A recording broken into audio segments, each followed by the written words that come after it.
মামুনুল হক সাহেবকে কি কওমি অঙ্গন থেকে বয়কট করা হয়েছে?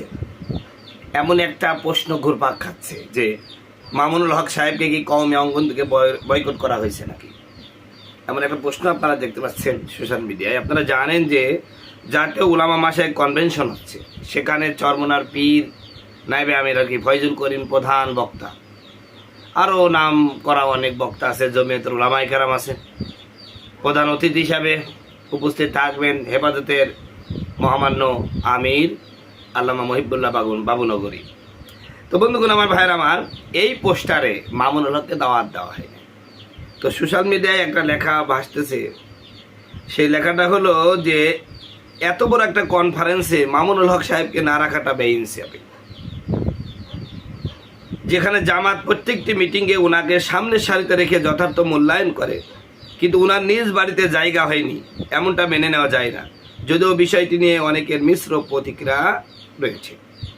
প্রিয় বন্ধুগণ, আমার ভাইয়ের আমার, এই যে মামুনুল হক সাহেবকে কওমি অঙ্গন থেকে বয়কট করে একটি আন্তর্জাতিক জাতীয় উলামা মাসায়েখ কনভেনশন তৈরি করা হলো, সেখানে বক্তা হিসাবে স্থান পাইলেন কে? হচ্ছে মুফতি ফয়জুল করিম, মাওলানা ইলিয়াস গুম্মান।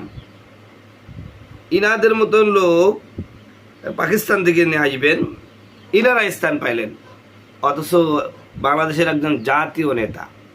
আপনারা জানেন যে মামুনুল হক সারা এই বাংলাদেশের হেফাজত বলেন, জমিয়ত বলেন, চরমোনা বলেন, সবের কিছুর ভ্যালু নেই। আন্তর্জাতিকভাবে মামুনুল হককে যেভাবে মূল্যায়ন করা হয়, বাংলাদেশে আরও যত ইসলামী দল আছে তাদের কিন্তু সেই মূল্যায়ন করা হয় না।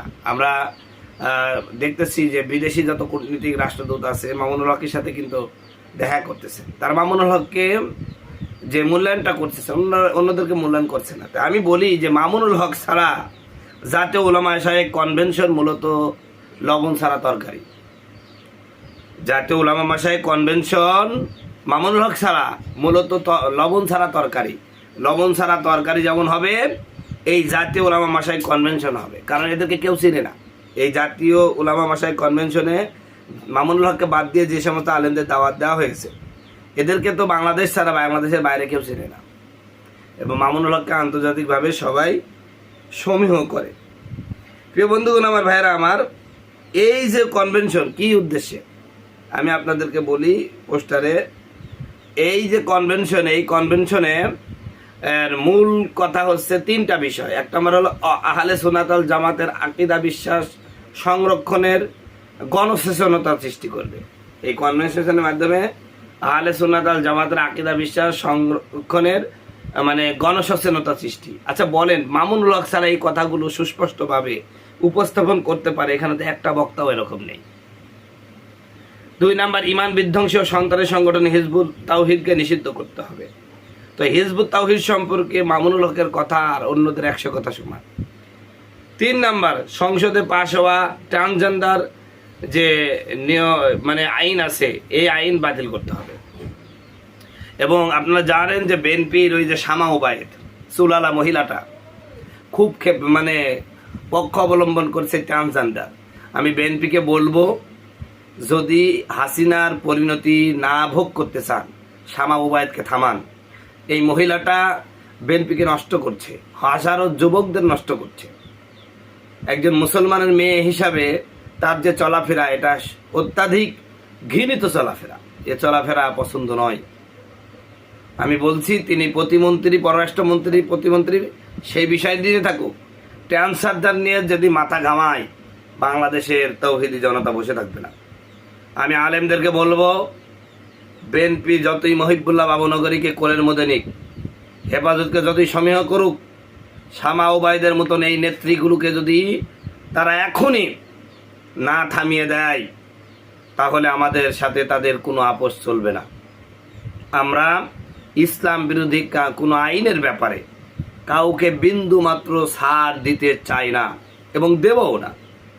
আমি মনে করি এই ট্রান্সজেন্ডার নিয়ে যে শামা ওবায়েদের যে প্রীতি ভালোবাসা দেখলাম, তার সাথে যে ধরম মহরম দেখলাম, ওদিকে চিরকুমারী রুমিন ফারহানা, এটা তো আরাক আওয়ামী লীগ হয়ে গেছে। এই যেই মহিলাটা ট্রান্সজেন্ডার এক পুরুষের সাথে থাকতেছে, একসাথে উঠা বসা করতেছে, তো এই যে অবস্থা, এই দুইটা মহিলা বাংলাদেশের জন্য এখন ক্যান্সারে পরিণত হয়েছে। শামা ওবায়েদ এবং রুমিন ফারহানা, দুইটা হচ্ছে বাংলাদেশের জন্য একটা ক্যান্সারে পরিণত হয়েছে। আমি অনত বিলম্বে বাংলাদেশ জামাত ইসলাম সহ 11 দলের জোট এবং বাংলাদেশের সমস্ত ইসলামী ঘরানার সকল দলগুলো, দল মত নির্বিশেষে এই দুইটা মহিলাকে প্রতিহত করতে হবে। বিএনপিকে বাধ্য করতে হবে যে ইসলাম বিরোধী কোনো কাজ যদি বাংলার জমিনে করতে চান তাহলে আপনাদের বিদায় ঘন্টা বেজে যাবে, এটা বোঝাই দেওয়া লাগবে। যদি না দেন, মিষ্টি ভালোবাসা দিয়ে হবে না। মনে রাখবেন, বাংলাদেশের আওয়ামী লীগ বিএনপি মূলত মুদ্রার পিঠ ও পিঠ। আওয়ামী লীগ প্রকাশ্যে করে, বিএনপি গোপনে করে।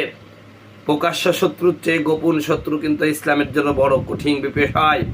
ইসলামের যত পরাজয় হয়েছে গোপন শত্রুর মাধ্যমে, প্রকাশ্য শত্রুর মাধ্যমে ইসলাম কখনো পরাজিত হয় নাই।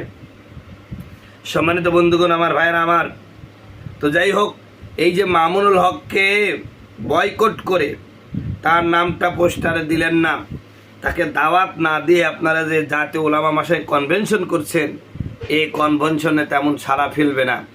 কারণ মানুষকে উত্তেজিত করা, মানুষকে অল্প কথায় মানুষের দিলে আসর করার মতন বক্তব্য একমাত্র মামুনুল হক দিতে পারেন। তো শাইখুল হাদিস পরিবার, যেই পরিবারটা সারা জীবন ইসলাম বিরোধী শক্তির বিরুদ্ধে সকল প্রকার সচেতনতা সৃষ্টির লক্ষ্যে জেল জুলুম এমন কোনো কষ্ট নাই করে নাই, সেখানে শাইখুল হাদিসের সুযোগ্য সন্তান আল্লামা মাহফুজুল হক এবং আল্লামা মামুনুল হক দুজন, এর কাউকে আপনারা নিলেন না। আপনারা বুঝাতে যাচ্ছেন মামুনুল হক এবং মাহফুজুল হক ছাড়াও আপনারা এরকম একটা অনুষ্ঠান করতে পারবেন, এটা বুঝাতে চাচ্ছেন, তো লেজে গোবর অবস্থা হয়ে যাবে। আমি এটা আমারও কথা না, এক বুকারাম এই কথা বলেছে। আব্দুল কাদের, সিলেটে বাড়ি, এটা মনে হয় জমিয়তের নেতা। এই নেতা বলছে এটা কোনো শুকরানা মাহফিল নয় যে মাহফুজুল হক সাহেব ছাড়া কেউ পরিচালনা করতে পারবে না। আবার এটা মওদুদি জামাতের চাটাচাটির সমাবেশ নয় যে জামাতের মুখপাত্র মামুনুল হক সাহেব ছাড়া সমাবেশ হবে না। চিল্লায় এখন ঠিক কিনা? আব্দুল কাদের নাম, আমি স্ক্রিনশটটা ভিডিওর উপরে দিয়ে দেবো আর কি। তো দেখেন কত বড় বেকুরাম হলে এইরকম একটা মন্তব্য শাইখুল হাদিস পরিবারের বিরুদ্ধে করতে পারে। আর এই মন্তব্যটা করেছিল আমাদের বিকেএম এর একজন নেতা, বাংলাদেশ জাতীয় নেতার নামটা এখানে নেই অবশ্য। তো তিনি বক্তব্য দিয়েছেন, বাংলাদেশের জাতীয় কোনো সম্মেলন আমিরে মসজিদ মাহফুজুল হক ছাড়া অপূর্ণ। কথা ঠিক। আসলেই বাংলাদেশের জাতীয় কোনো সম্মেলন আমিরে মসজিদ মাহফুজুল হক ছাড়া অবশ্যই অপূর্ণ। কারণ এই যে ওরা যা করছে মামুনুল হককে বাদ দিয়ে, এটা নিছক একটা ওয়াজ মাহফিল হবে, কিন্তু বাংলাদেশে সেটা অতটা সাড়া ফেলবে না। লোক হবে কিনা এটাও তো এখন ভাববার বিষয়। কারণ এখানে এমন কোনো চরমনা কিছু মরিদ হবে, ফয়জুল করিম সাহেব আছে, চরমনা কিছু মরিদ হবে, কিন্তু মামুনুল হককে সাথে নিলে আন্তর্জাতিকভাবে যে একটা গুরুত্ব বহন করতো বা গুরুত্ব রাখতো, সেটা আর হবে না। এটাই হচ্ছে বাস্তব কথা। আমাকে সরমনার ভাইয়েরা, জমিয়তের ভাইয়েরা গালাগালি করলে করতে পারেন, এতে আমার একটা চুলো ছিঁড়া যাবে না ইনশাল্লাহ।